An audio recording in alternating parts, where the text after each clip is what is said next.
বাগেরহাটের চিতলমারীতে বসতঘরের খাটের চৌকির নিচ থেকে খাদিজা আক্তার নামের ৩ বছরের এক শিশুর মরদেহ উদ্ধার করেছে পুলিশ।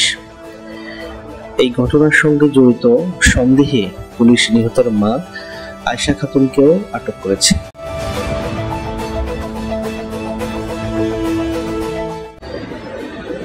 বুধবার দুপুরে উপজেলার রবানিয়ারি ইউনিয়নের চর ডাকাতিয়া গ্রামের নিজ বাড়ি থেকে ওই শিশুর মরদেহটি উদ্ধার করা হয়।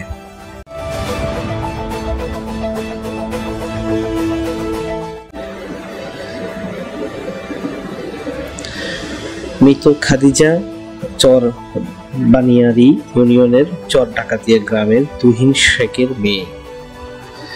এলাকাবাসী জানিয়েছেন, খাদিজার আপন মা ১.৫ বছর আগে অন্যত্র বিয়ে করে চলে গিয়েছেন।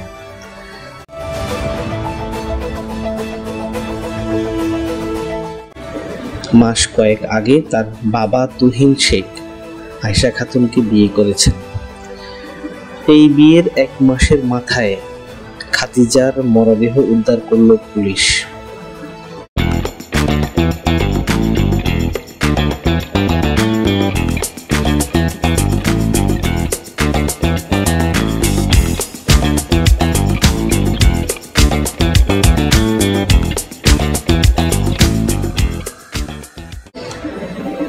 চিতলমারী থানার ভারপ্রাপ্ত কর্মকর্তা ওসি স্বপন কুমার রায় জানিয়েছেন, স্থানীয়দের মাধ্যমে খবর পেয়ে খাটের নিচ থেকে খাদিজার মৃতদেহটি উদ্ধার করা হয়।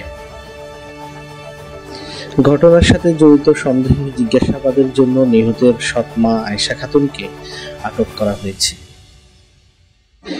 এই ঘটনায় মামলা প্রক্রিয়াধীন রয়েছে বলে তিনি জানিয়েছেন।